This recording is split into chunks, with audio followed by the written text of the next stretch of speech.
Like any business owners, farmers face a diverse set of problems, but unlike many, theirs can also be unpredictable, relying as it does on seasonal weather patterns. Climate change will play a big role in future profitability, but so will surging demand for the products they sell. Those that get it right stand to do extremely well in the decades ahead.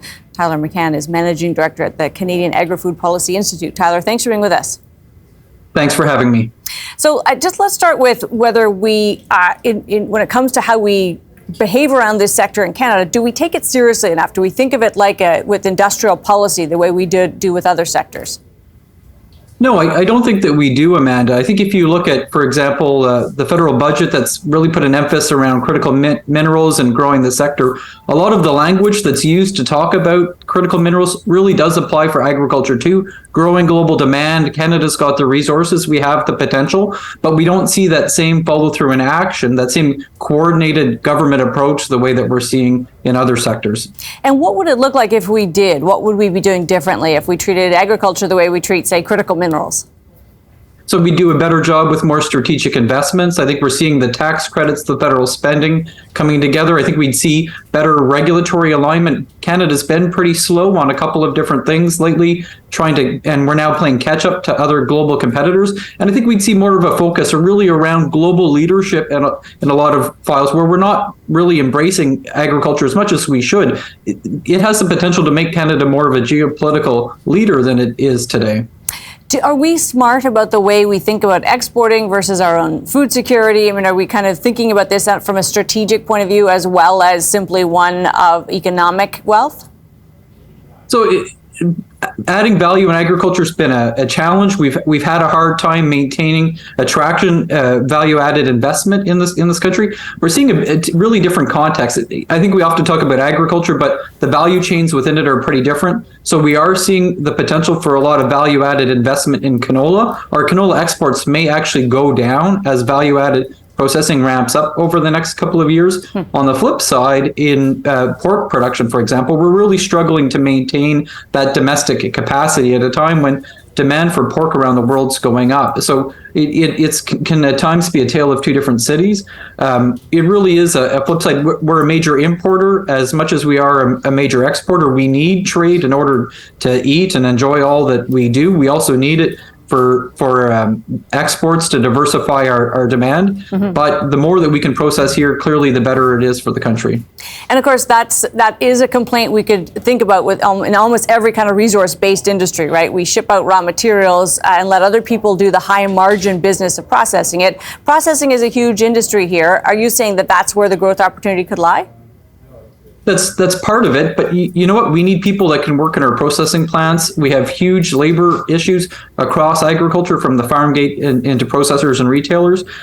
We've got issues with trying to get that investment potential unlocked. So there is a growth opportunity there, but we need to change some of these fundamentals that are standing in the way.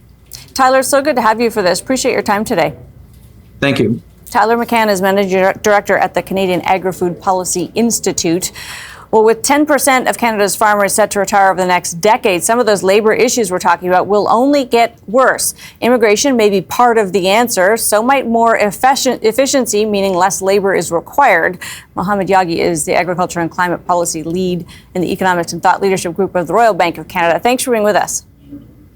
Yeah, thanks for having me back.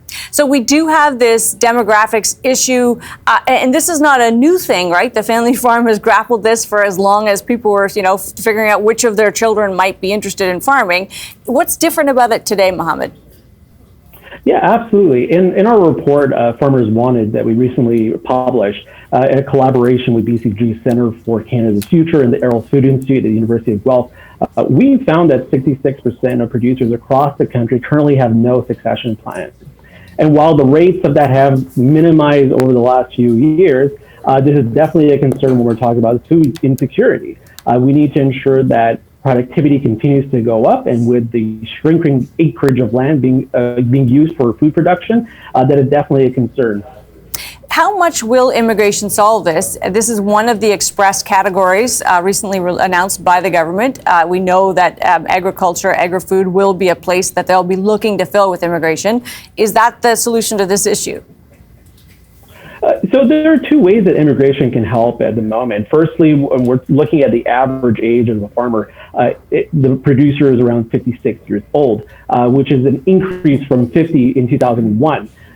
So immigration can help really in two ways. First off, when we want to attract new producers to the country, we're currently seeing around the world producers in countries like the Netherlands or New Zealand are currently facing a lot of regulatory roadblocks and fines at the moment because of their production systems. So those are producers who are skilled that could be attracted to Canada, could use the Fast Pass program, which is an encouraging sign. Secondly, when we're looking at temporary foreign workers as well, a pathway to residency is also encouraged because of the growing demands for labor across the country. And if we're able to permanently find a solution to that issue, that will help fill in the gap stops across the industry. Of course, one thing we often see is that increased mechanization and efficiency just replaces the need for labor.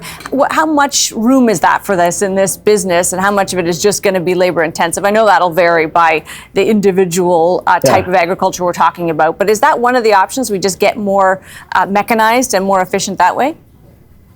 Yeah, but in order to get more mechanized, we have to increase our research and development funding. When we look at countries like the U.S., the private sector invests $14 billion annually into the ag sector. When we look at agricultural firms here in Canada, they invest around $108 million on an annual basis. And with a country that, like Canada, that has invented the self-propelled combine, for instance, that eliminated at least 10 jobs on a farm, our research and development is critical to make new technologies more affordable. And to make that new technology more affordable, research and development needs to be a top priority for us in the ag sector. Which does get back to this question of whether we treat, and I mean policymakers, our agricultural sector as seriously as we should, with the kind of industrial policy it deserves. I mean, I think we don't take the ag sector's potential seriously enough. If we're able to increase production by 25% while generating fewer emissions, Canada can be the world's sustainable breadbasket. And this is really Canada's moonshot. We have to be export obsessed in order to increase our balance of payments when it comes to trade. But if we're able to really capture this opportunity, it will really set Canada on a growing pathway to success, especially in the ag sector. So good to have you for this, Mohammed. Appreciate it. Thank you so much. Mohammed Yaghi is Agriculture and Climate Policy Lead, Economics and Thought Leadership at the Royal Bank of Canada. Coming up, tough new targets for fertilizer emissions in Canada is causing headaches for farmers across the country. We'll take a closer look after this.